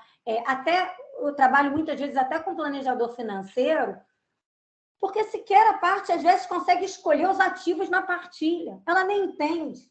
Eu tenho uma cliente que não sabia que investimentos são esses que eu vou partilhar, CRA, é ação. Ela precisava ser igualada, até para ela poder escolher, fazer uma escolha do que tem liquidez, o que não tem, o que é a longo prazo, a curto prazo. Uma pessoa que foi alienada dentro, não alienada, mas que dentro daquele código da família, ela não tomava nenhuma decisão. E aí, da hora para outra, ela tem que decidir o que ela quer. Então, a gente precisa entender que no direito de família, a gente precisa de outros recursos para que essa escolha seja informada e que as pessoas possam ter um auxílio nesse momento do conflito, porque elas estão na sua pior versão. Essa é a verdade. Elas estão na sua pior versão e a gente precisa ajudar a mostrar uma visão prospectiva. Muito bom. O doutor Maurício está contando que ele teve um caso de guarda nidal. Ele não sabia que tinha esse nome, mas era uma criança que tinha um grau de autismo muito grande e, por conta disso, ela não se adaptava em outros ambientes e os pais é que se revezavam na residência, justamente por conta desse estado de saúde da criança, que é realmente o caso D, né? É bem adequado mesmo, bem adequada essa modalidade. Né? Que realmente se justifica. Lá fora do Brasil, isso se tornou relativamente comum por um espaço de tempo, pelo seguinte, muito comum na Inglaterra, no Reino Unido, muito comum em alguns estados americanos, porque as pessoas assumem um mortgage, que é um financiamento em relação a uma residência que foi toda concebida para aquela família e que, naquele momento, seria um prejuízo também patrimonial muito grande se desfazer. E a ideia é que, então, aquele mortgage continue enquanto as crianças estão pequenas, principalmente porque a escola ela é ligada, a escola pública é ligada ao lugar que você mora. Então, as crianças teriam que, se alterasse aquele endereço, fosse vendida aquela casa da família, mudar, inclusive, de escola, perderiam o direito àquela escola pública. Então, principalmente a escola elementar, esses pais mantêm, é uma questão cultural, essa residência, e eles alternam. E não é nem com tanto períodos longos, não, mas uma semana uma semana outro, e as crianças ficam no ninho, que é por isso que se chama bird nesting, nessa guarda nidal, que seria o ninho, onde as crianças foram concebidas e moraram, né, na sua infância menor, e perpetuam até terem uma possibilidade dos pais planejarem como é que vão adquirir 2 residências e como vão sustentar a questão escolar.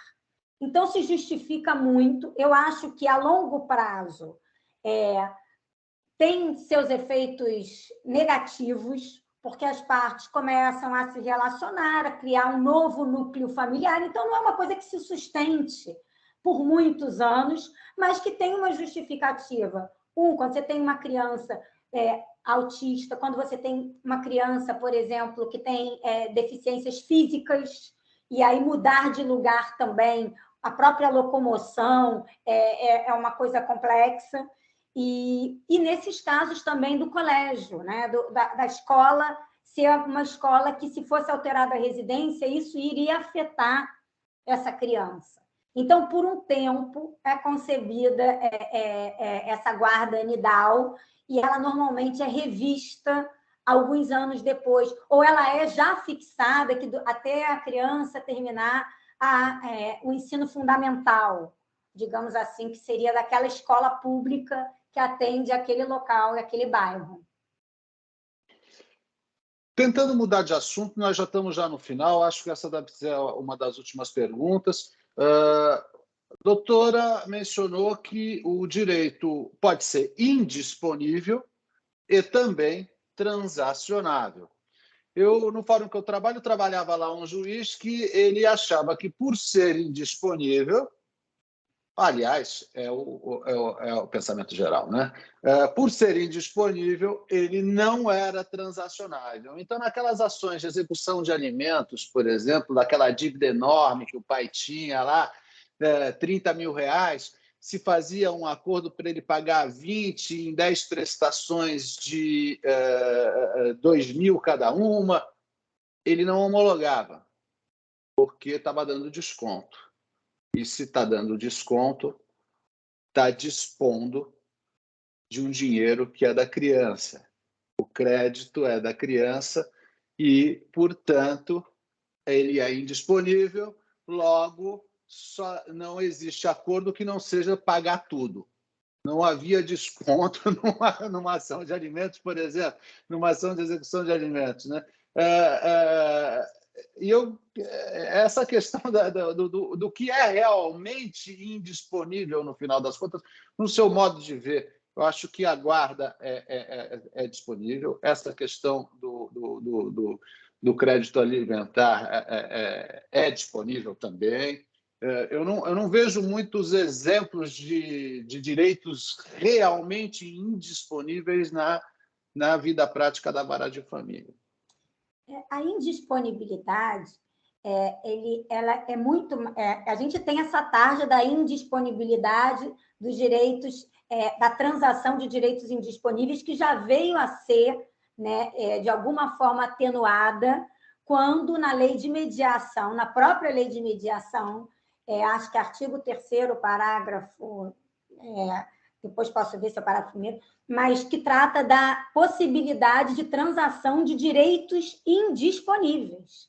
A lei expressamente trata disso. Se a gente parar para pensar, é isso que a indisponibilidade ela demanda, né, um tipo de tutela, que é um tipo de tutela onde há, por exemplo, a necessidade de homologação, quando a gente está falando de um direito indisponível, para que haja um novo grau de avaliação, ou um outro olhar, na verdade, eu prefiro até dizer que não é que é um outro olhar de cuidado com essa relação, mas isso não significa que ele não seja transacionável. Hoje a gente transaciona a liberdade, né? A gente tem a transação penal, a gente transaciona os efeitos, o meio ambiente, o carbono, a lei de ação civil pública, a gente transaciona a liberdade e o meio ambiente, quiçá a gente não pode transacionar o pagamento em que, por um fator alheio à vontade, a pessoa perde o emprego, ganha menos,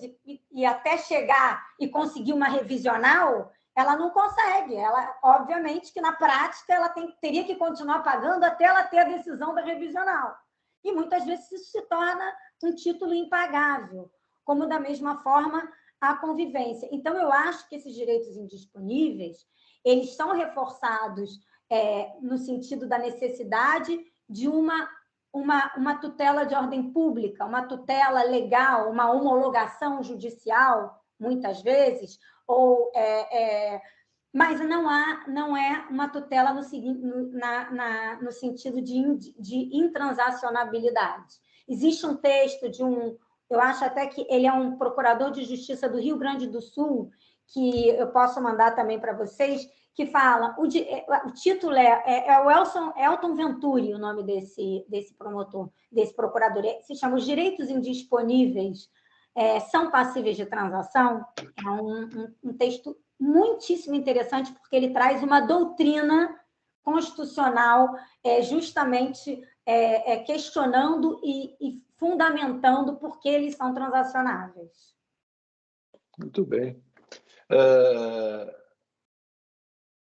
Doutora Renata, a sua palestra foi maravilhosa, eu gostei demais. O pessoal aqui gostou bastante também, pelos elogios que a gente está recebendo aqui no chat. Pena que terminou. Já são aí meio-dia. A senhora está encerrando o nosso curso, né, hoje. Muito obrigado mesmo. Acho que estamos terminando em grande estilo e realmente excelente. O pessoal está dizendo aqui, excelente, parabéns. A gente coordena aqui a área de família da Escola Paulista da Magistratura, eu e o doutor Antônio Carlos Matias Couto, que é o desembargador, que coordena também. Ele não esteve aqui presente durante as palestras por conta aí de problemas de saúde que ele atravessa, mas eu acho que ele está presente agora. Eu gostaria de passar a palavra a ele para que ele encerrasse aqui o nosso curso. Doutor Couto, o senhor nos ouve? Sim. Doutor Couto, então, por favor, tenha a bondade aqui de nos brindar aí com algumas palavras. Bem, em primeiro lugar, eu agradeço a oportunidade, a possibilidade de eu falar hoje. Eu não pude estar vendo a exposição antes, porque eu estava no hospital. Passei a manhã no hospital e, em função disso, acabei chegando aqui já no final, mas me deliciei com o que eu pude ouvir e, principalmente, eu notei que a nossa expositora hoje é uma adepta do cuidado também, que foi criado o Instituto por uma colega dela do Rio de Janeiro, a professora Tânia da Silva Pereira, com quem eu estive sábado agora até, e que é uma pessoa extraordinária também. Eu quero cumprimentá-la do que eu pude assistir. Lamento não ter podido assistir antes, mas eu estava no hospital às 6h30 da manhã, então, em função disso, é que eu não tive essa oportunidade. Mas do que eu pude ver quando cheguei em casa, eu fiquei impressionadíssimo. Quero poder assistir outras exposições, nós vamos convidá-la no ano que vem para um dos cursos participar, porque aulas como essa, na verdade, não são aulas, são lições de vida. Eu a cumprimento por isso. Eu agradeço muito o fato de ela ter podido aceitar e comparecer hoje aqui. Agradeço ao Dr. Lepage, porque por conta da minha questão de saúde, ele é quem tem me substituído nessas exposições que foram feitas. E, em razão disto, eu agradeço muito a todos que estão assistindo, a todos que vieram participar, expondo aqui no curso, e principalmente pelo meu amigo Lepage ter podido assumir enquanto eu não podia estar aqui, e, por fim, cumprimentando todos os expositores na pessoa da nossa expositora de hoje, que foi extraordinária na parte que eu pude assistir. A cumprimento e conto com a sua volta a São Paulo, ainda que seja pelo telepresencial, para participar de um outro curso. Muito obrigado, a senhora, obrigado mesmo, e conte conosco também naquilo que for necessário, se é que eventualmente pode ser, no Rio de Janeiro. Certo? Doutor Lepage. Eu que queria agradecer ao doutor Lepage e ao doutor Coutro, dizer que eu sou fã de ambos. Doutor Coutro, pude participar de uma das obras, Cuidado e Afetividade, sei do trabalho maravilhoso que o senhor desempenha com a professora Tânia, colega muito dileta minha, e aqui na advocacia e no magistério também. E agradecer ao doutor Lepage, que foi, assim, desde o início, né? Vejo que um entusiasta do direito de família, e poder estar promovendo um fórum de tantas reflexões e pensamentos aí para a gente estar em constante estudo com essa matéria que nós todos temos tanta afeição. Muito obrigada mesmo, será um prazer, espero que eu possa, na próxima vez, estar presencialmente celebrando com vocês. Tomara mesmo. Bom, pessoal, o curso acabou. Temos um próximo, dia 19 de outubro, palestra inicial do Dr. Gustavo Tepedino. Já estou fazendo aí uma propaganda. E é isso aí. E daí, do ano que vem, voltamos com a doutora Renata Vilela-Moltedo. Muito legal a sua exposição, gostei demais. Muito obrigado mesmo pela simpatia, pela qualidade da palestra, por tudo. Muito obrigado mesmo, foi um prazer. Obrigada a vocês. Bom dia. Tudo de bom, pessoal. Até mais. Saúde. Saúde. Tchau, tchau.